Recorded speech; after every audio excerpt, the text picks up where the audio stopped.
तो एपिसोड की शुरुआत में हमें दिखाया जाता है कि लोंगचुआन अपनी शिप के जरिए फेंग हान और शाओलिन को लेकर उस जायंट स्नेक का पीछा कर रही होती है। वो लोग एक आइलैंड के अंदर जाते हैं जहाँ पे बहुत ज्यादा अंधेरा होता है और वो लोग उस जगह को देखकर कहते हैं कि ऐसे लग रहा है कि जैसे ये जगह अभी तक किसी को भी मिली नहीं है, आज से पहले कोई भी यहाँ पे आया नहीं है। मगर शाओलिन कहती है कि उम्मीद है कि हम लोग उस जायंट स्नेक को ढूंढते हुए यहाँ पे खो न जाएं। वो लोग अपने आसपास देख रहे होते हैं कि कहीं जायंट स्नेक उनके आसपास तो नहीं है और फेंग हान फिर लोंगचुआन को इशारा करता है तो वो फौरन से अपनी शिप को उस आइलैंड के और ज्यादा अंदर ले जाती है। तो फेंग हान वहाँ पे मौजूद जायंट स्टोन्स को देखने के बाद कहता है कि यहाँ पे कोई घोस्ट भी मौजूद है, मगर वो लोग यहाँ पर सिर्फ और सिर्फ जायंट स्नेक को पकड़ने के लिए आए थे तो इसलिए वो लोग किसी और चीज पर ध्यान नहीं देते। और फेंग हान कहता है कि ये जगह उस जायंट स्नेक को पकड़ने के लिए बिल्कुल परफेक्ट है, मगर लोंगचुआन कहती है कि वो जायंट स्नेक अंधेरे में छुपने का फायदा उठाएगा, इसलिए तुम सब लोग जरा संभल कर रहना।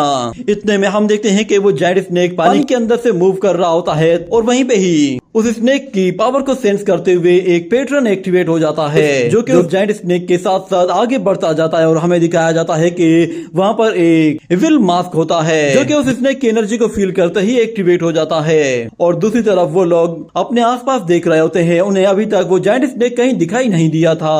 और शाओलिन कहती है कि मुझे ऐसा क्यों लग रहा है कि जैसे यहाँ पे कोई ना कोई मूवमेंट हो रही है। वो लोग पानी के नीचे देखते हैं तो वहाँ पे वाकई में बहुत ज्यादा हलचल हो रही थी। और लोंगचुआन भी कहती है कि ये जगह थोड़ी सी अजीब है, हमें यहाँ पे संभल कर रहना चाहिए क्योंकि ये पोजीशन अनस्टेबल पोजीशन लग रही है। और अचानक से फिर शाओलिन को कोई चीज दिखाई देती है जिस पर वो कहती है कि वो क्या था, मगर हम लोग देखते हैं कि पानी के अंदर से वो फॉर्मेशन अभी भी एक्टिवेट हो रही होती है। और इस तरफ लोंगचुआन कहती है कि मुझे ऐसा लग रहा है कि शायद हम लोग किसी सर्कल फॉर्मेशन के अंदर ट्रैप हो गए हैं। और इतने में वो जायंट स्नेक भी वहां पर आ जाता है और उनकी शिप को फौरन से उलट देता है तो वो लोग फौरन से शिप से बाहर निकल आते हैं। और फिर शाओलिन कहती है कि हम इस जायंट स्नेक का शिकार करने के लिए आए थे, मगर हम खुद यहाँ पे शिकार बन जाएंगे। और दूसरी तरफ फिर वो जायंट स्नेक बहुत ही तेजी के साथ पानी में जाता है और उस शिप को उठाकर उनके ऊपर ही फेंक देता है, मगर फेंग हान अपने दोनों हाथों के साथ उस शिप को नीचे गिरने से बचा लेता है क्योंकि उन लोगों को वापस भी इसी शिप में ही जाना है। फेंग हान उसे होल्ड करते हुए वापस से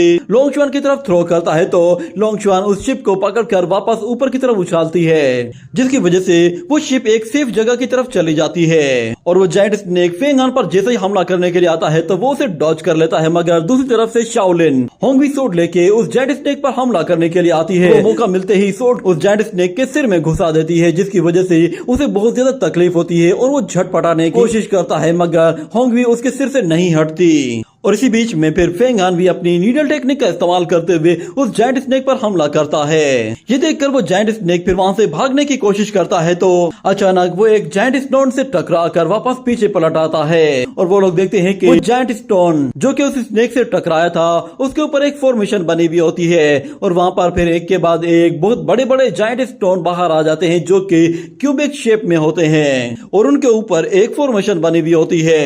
ये देखकर फेंग हान और बाकी लोग बिल्कुल हैरान से होते हैं कि आखिर यहाँ पर ये फॉर्मेशन किसने एक्टिवेट की है, क्योंकि वहाँ पर वैसे बहुत ज्यादा जायंट स्टोन्स थे जो कि हवा में ऊपर आते जा रहे थे। सारे स्टोन्स एक साथ उस जायंट स्नेक का रास्ता रोक लेते हैं। तो उन फॉर्मेशंस को देखने के बाद लोंगचुआन कहती है कि आखिर ये फॉर्मेशंस किसने यहाँ पे सेट की हैं? क्या ये हेवन एंड अर्थ फॉर्मेशंस हैं? मगर फिर उसे अचानक से याद आता है कि ये तो 3 लाइन फॉर्मेशंस हैं जो कि इतनी ज्यादा खतरनाक होती हैं कि किसी भी क्रीचर का काम तमाम कर सकती हैं। और दूसरी तरफ से वो जायंट स्नेक फिर से भागने की कोशिश करता है और जाते हुए एक जायंट स्टोन को डिस्ट्रॉय कर देता है। ये देखकर शाओलिन कहती है कि चलो हमें इन्फॉर्मेशन का एक डेमो भी मिल गया।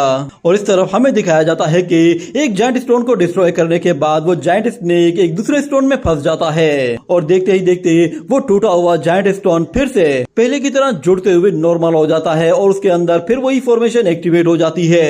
ये देखकर वो लोग काफी सरप्राइज होते हैं और फिर लोंगचुआन कहती है कि ये हेवन एंड अर्थ फॉर्मेशन खुद को अपनी पोजीशन पर दोबारा से पहले के जैसे ही बना सकती है। और अचानक उन्हें किसी चीज की आवाज सुनाई देती है जिस पर वो कहते हैं कि ये क्या था और हमें दिखाया जाता है वही इविल फेस वाला मास्क वहाँ पे मौजूद होता है जो कि उस फॉर्मेशन को बाहर से ही कंट्रोल कर रहा था। और फेंग हान कहता है कि जरूर इस फॉर्मेशन का कोर वही होगा। देखते ही देखते अचानक से उस इविल फेस से एक पावरफुल लाइटनिंग निकलती है जो कि उस जायंट स्नेक को जाकर हर्ट करती है, जिसकी वजह से वो वहीं पे ही गिर जाता है। मगर वो जायंट स्नेक इतना खतरनाक होता है कि उस लाइटनिंग लाइटनिंग अटैक के बावजूद भी वो बिल्कुल सही सलामत होता है। ये देखकर वो तीनों के तीनों वहीं पे ही चुपचाप खड़े हो जाते हैं और उस फॉर्मेशन को अपना काम करने देते हैं। वो फॉर्मेशन अपने आप ही खुद को रिपेयर करती जा रही थी और उस जायंट स्नेक का रास्ता भी बंद कर रही थी। और फेंग आन कहता है कि हमें यहाँ पे कोई एक सेफ जगह ढूंढ लेनी चाहिए, मगर फिर अचानक से लोंग चुआन कहती है कि इसका कोई फायदा नहीं, क्योंकि ये फॉर्मेशन एक डायग्राम फॉर्मेशन है जो कि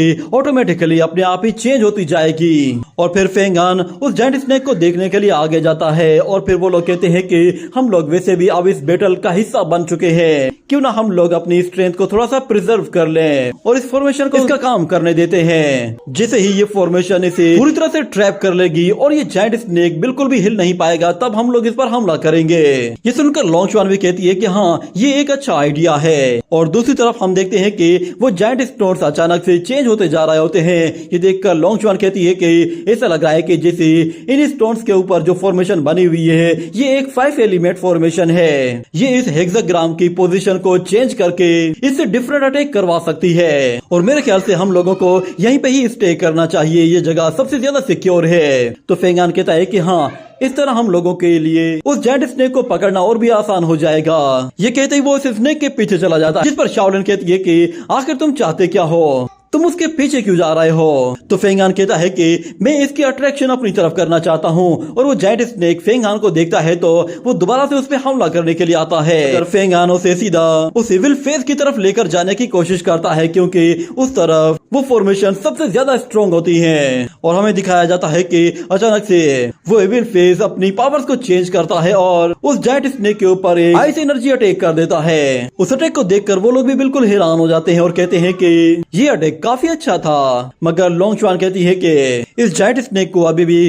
कोई भी खरोच तक नहीं आई, हमें इसे बुरी तरह से इंजर्ड करना होगा, तभी इसका काम तमाम हो सकता है। और हम देखते हैं कि वो स्नेक जैसे ही फेंग आन के पीछे जाता है तो फेंग आन फौरन से आगे जाकर अपनी नीडल उसकी तरफ थ्रो करता है। हम देखते हैं कि वो नीडल उस जायंट स्नेक की बॉडी से टकराने के बाद उसे उन जायंट स्टोन्स के साथ बीच में फंसा देती है। और फेंग आन सब लोगों से कहता है कि इस जायंट स्नेक को मारने का बस एक यही मौका है। ये कहने के साथ ही वो हवा में ऊपर जाता है और एक पावरफुल एनर्जी अटैक के साथ उस जायंट स्नेक को पीछे धकेलता है। इस तरह देखते ही देखते वो जायंट स्नेक उन पिलर्स के बीच में फंस जाता है और वहां से निकलने की बहुत कोशिश करता है। मगर दूसरी तरफ फिर फेंग आन अपने उसी नीडल के साथ एक बहुत ही जोर से अटैक करते हुए उस जायंट स्नेक की बॉडी से बिल्कुल आर पार हो जाता है। इस अटैक की वजह से वो जायंट स्नेक बिल्कुल बेहाल हो जाता है और वहीं पे ही गिरकर पूरी तरह से खत्म हो जाता है। उसमें बिल्कुल भी जान नहीं होती कि अब वो बिल्कुल आंख तक खोल पाए।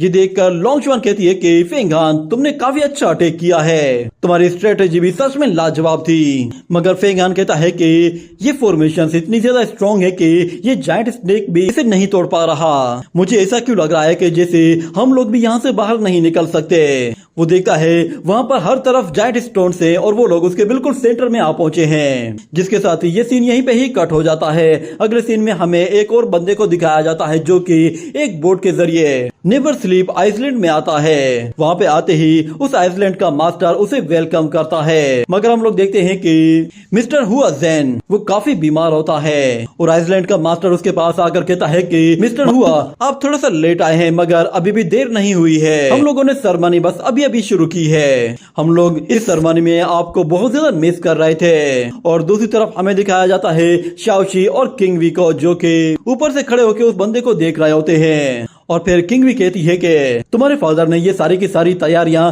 सिर्फ और सिर्फ इस बंदे के लिए की, तुम लोगों की नजर में मेरी कोई वैल्यू नहीं। वो शाओशी से कहती है कि मैं तुम्हारे साथ तुम्हारे कहने पर यहाँ पर आई थी, मगर देखो तुम्हारा फादर तो उस बीमार आदमी को वेलकम करने के लिए गया है और वही उन लोगों का एक चीफ गेस्ट है। मगर अचानक से फिर वहाँ पर ये नानटियान और मास्टर जुआन जियांगकोंग आ जाते हैं और ये नानटियान कहता है कि मुझे ऐसा लग रहा है कि शायद इस बंदे की कल्टीवेशन मेडिकोर लेवल की है। तुम लोगों को बाद में ये बात पता चल जाएगी कि ये बंदा कौन है और क्या कुछ कर सकता है। ये कहकर वो वहाँ से फौरन से चला जाता है और फिर हमें दोबारा से सेरेमनी का सीन दिखाया जाता है, जहाँ पे आइसलैंड मास्टर हुआ से कहता है कि आज हमारे सारे के सारे अलायंस यहाँ पे मौजूद हैं और ये सब के सब अपने सबसे कीमती ट्रेजर्स को लेकर आए हैं। उम्मीद है कि इनमें से कोई ना कोई ट्रेजर तो आपको पसंद जरूर आएगा। तो मिस्टर हुआ कहता है कि सभी अलायंस को यहाँ पर देखकर बहुत ही अच्छा लग रहा है। तो वहाँ पे बैठे हुए कुछ लोग कहते हैं कि आपको यहाँ पर देखकर हम लोग भी बहुत ज्यादा प्राउड फील कर रहे हैं। और इस तरह फिर आइसलैंड मास्टर हुआ से कहता है कि आज वैसे भी एक बहुत ही खास मौका है, क्यों ना मैं आज आपको एक नए बंदे के साथ इंट्रोड्यूस कराऊं। ये कहने के बाद वो अपने बेटे को इंट्रोड्यूस कराता है और कहता है कि ये मेरा इकलौता बेटा है और इस वक्त ये युहाओ माउंटेन का एक डिसाइपल भी है। तो शाओशी ये सुनने के बाद फौरन से मिस्टर हुआ ज़ेन के सामने खड़ा होकर कहता है कि आपसे मिलकर बहुत ही अच्छा लगा।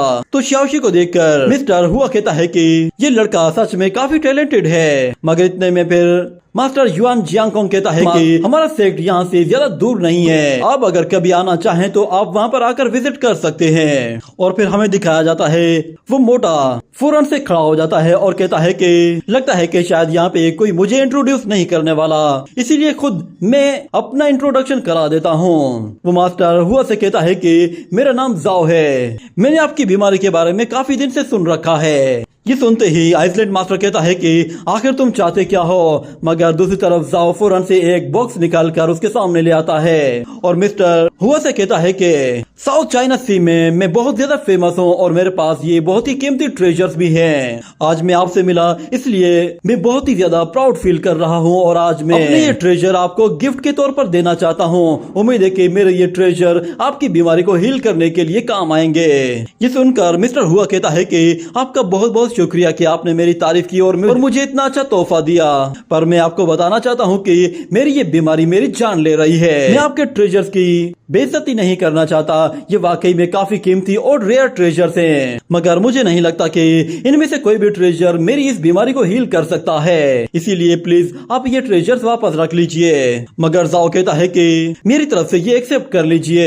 ये सुनते ही आइसलैंड मास्टर कहता है कि क्या तुम पागल हो, ये हमारे चीफ गेस्ट हैं और मैंने तुम्हें ये परमिशन नहीं दी कि तुम मिस्टर हुआ के आगे आकर अपने सारे ट्रेजर्स रखो, इस तरह तुम हमारी पार्टी को डिस्टर्ब कर रहे हो। ये बात सुनते ही जाओ उन लोगों से कहता है कि सब लोगों को जानता हूँ, तुम सब लोग यूजिन से ही मेडिकल पिल्स बनवाते हो और आज वो सारे के सारे ट्रेजर्स जो कि यूजिन ने बनाए हैं वो तुम यहाँ पे लेकर आए हो। मगर मेरे सारे ट्रेजर वो साउथ सी के ट्रेजर्स हैं जो कि ना सिर्फ कल्टीवेशन को अपग्रेड करने में मदद देते हैं बल्कि इससे बहुत सारी बीमारियां भी दूर हो जाती हैं। तो युहाओ माउंटेन के डिसाइपल्स जब ये देखते हैं कि वो सब लोग मिस्टर हुआ के आसपास फिर रहे हैं और उसकी इतनी ज्यादा रेस्पेक्ट कर रहे हैं तो वो काफी हैरान होते हैं कि आखिर इस बंदे की रियल आइडेंटिटी है क्या जो सब लोग इसके आगे पीछे फिर रहे हैं और उसके लिए अपने कीमती ट्रेजर्स लाकर रख रहे हैं। मगर इस तरफ हम देखते हैं कि मिस्टर हुआ खड़ा हो जाता है और जाओ से कहता है कि आपका बहुत बहुत शुक्रिया, आपने इतने कीमती ट्रेजर्स दिए हैं, मगर ये सारे के सारे ट्रेजर्स मेरे किसी काम के नहीं है। मुझे सिर्फ और सिर्फ ऐसा ट्रेजर चाहिए जो कि मेरी बीमारी को ठीक कर सके, इसीलिए प्लीज आप ये वापस रख लीजिए। ये सुनकर वो आइसलैंड ओनर भी जाओ का मुंह चिढ़ाने लगता है। मगर इस तरह मिस्टर हुआ कहता है कि मिस्टर जाओ आप मेरे लिए कीमती टाइम में सबसे कीमती ट्रेजर्स लेकर आए हैं तो मैं आपको यूं मायूस होने नहीं दूंगा। मगर फिर दूसरी तरफ आइसलैंड ओनर वो अपने कुछ कीमती ट्रेजर्स मंगवाता है और फिर मिस्टर हुआ से कहता है कि मेरे ये ट्रेजर सबसे खास ट्रेजर्स हैं, अब एक मर्तबा इन ट्रेजर्स को आकर देख लीजिए। मुझे लगता है कि इनमें से कोई ना कोई ट्रेजर ऐसा है जो कि आपके काम आएगा क्योंकि ये सारे के सारे एक्सट्रीमली पावरफुल ट्रेजर्स हैं। तो मिस्टर हुआ उन सारे ट्रेजर्स को आकर देखता है और कहता है कि ये भी काफी रेयर ट्रेजर्स हैं। मुझे पता है कि ये 5 मोजेलियम है, इसकी क्वालिटी भी काफी एक्स्ट्राऑर्डिनरी है, मगर ये ट्रेजर भी मेरे काम के नहीं हैं। आप लोगों ने मेरे लिए इतने कीमती ट्रेजर्स जमा किए, इसके लिए मैं सच में आप लोगों को अप्रिशिएट करना चाहता हूँ। मगर इतने में फिर जाओ कहता है कि आप मुझे बस आधा दिन दीजिए, मैं आपके लिए आपकी मर्जी का ट्रेजर लेकर आऊंगा। ये सुनते ही हाउस ओनर कहता है कि आखिर तुम चाहते क्या हो। तो जाओ कहता है कि मैं जानता हूँ कि मेरे ये ट्रेजर्स आपके काम के नहीं है, इसीलिए मुझे बस एक और मौका दीजिए, मैं आपके लिए ऐसा ट्रेजर लेकर आ सकता हूँ जो कि आपकी इस बीमारी को खत्म कर सकता है। मगर इससे पहले मैं एक मर्तबा जानना चाहता हूँ कि आपको अपनी बीमारी के लिए किस तरह का ट्रेजर चाहिए। अगर मुझे कोई हिंट मिल जाए तो उसकी मदद से मुझे उस ट्रेजर को ढूंढने में आसानी होगी। ये सुनकर मिस्टर हुआ कहता है कि आप मेरे लिए इतना कुछ कर रहे हैं, ये लीजिए मेरी तरफ से ये एक छोटा सा गिफ्ट रख लीजिए।